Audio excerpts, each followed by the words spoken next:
Above 8,000 meters, your body starts dying, and it does not stop. Not from cold. Not from falling. Not from anything happening to you. It dies from doing nothing at all. From standing still. From breathing. There is a line on this mountain that nobody drew. Cross it, and every minute you spend on the far side costs you something you cannot get back. Climbers call it the death zone. That is not a nickname. It is a description. He crosses it at 4 in the morning. He feels fine. That is the first symptom. Here is the thing most people get wrong about altitude. The air up here is not thinner in the way you imagine. The mix is identical to the air at sea level, the same 21% oxygen you are breathing right now. Nothing has been removed. What changed is pressure. At sea level, the atmosphere presses down on you with the weight of every molecule stacked above your head. That pressure is what drives oxygen across the lining of your lungs and into your blood. It is not a suggestion. It is a physical shove.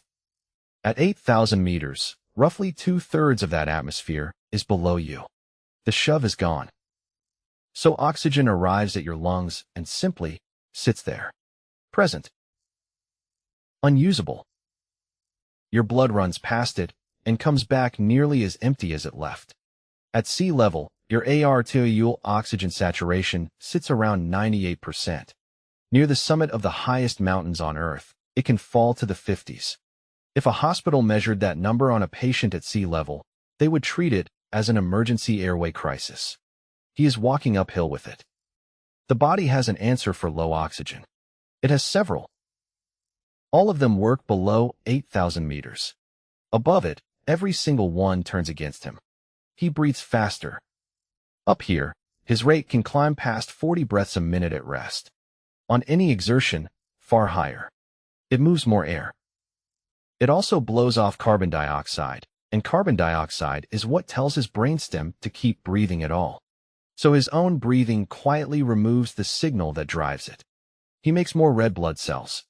More carriers for the oxygen that will not board. But red cells are solid. Add enough of them, and the blood stops behaving like a fluid. It thickens. It moves slower through the narrowest vessels.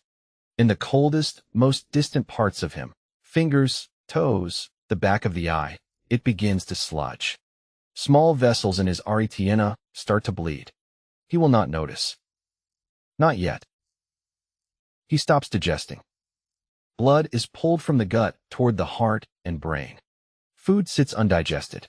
Even if he could stomach it, and appetite disappears completely up here, he cannot extract much from it.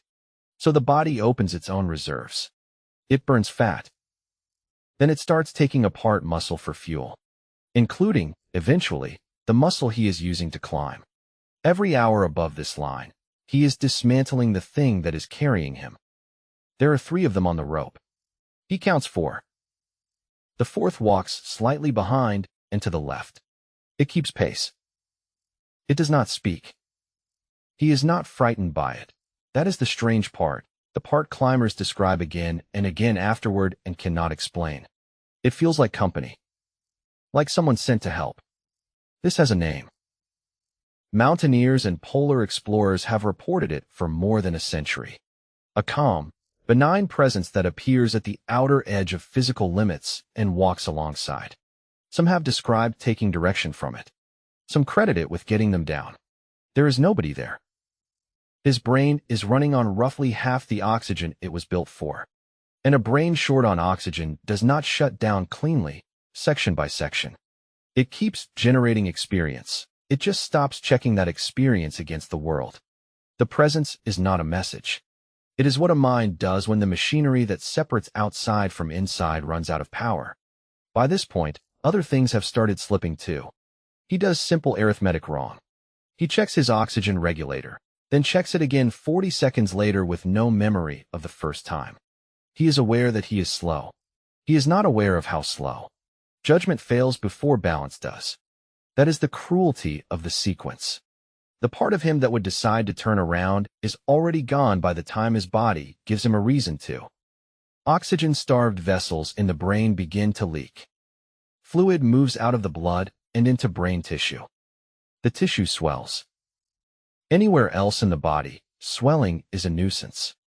In the skull, it is a countdown, because the skull does not expand.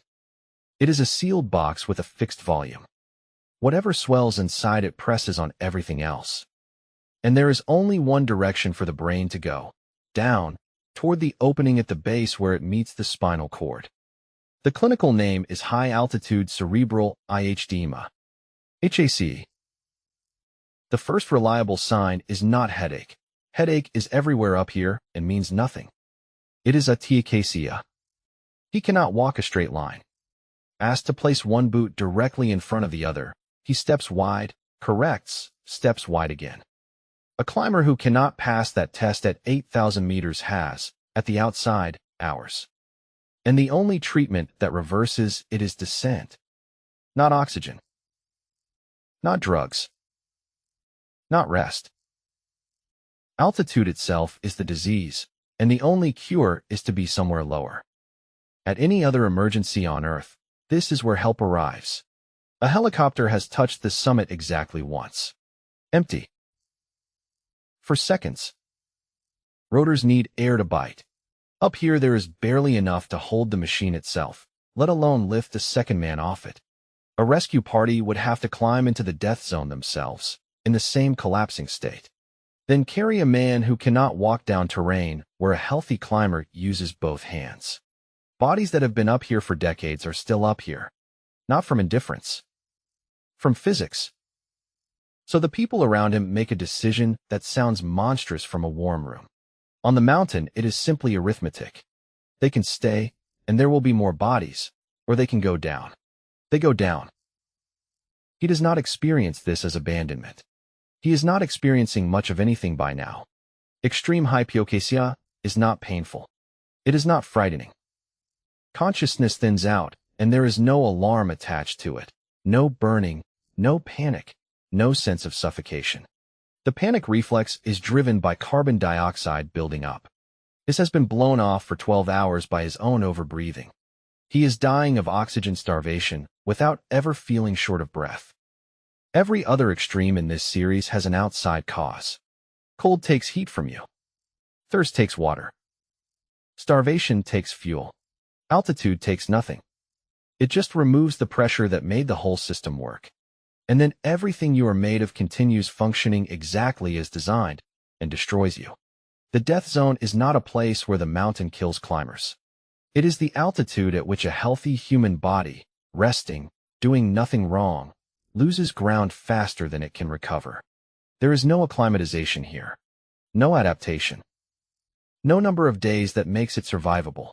The clock only runs one direction. A very small number of people have stood on the highest point on Earth breathing nothing but that air. It is one of the genuinely extraordinary things our species has done. Every one of them was dying the entire time they were up there. They just went down fast enough.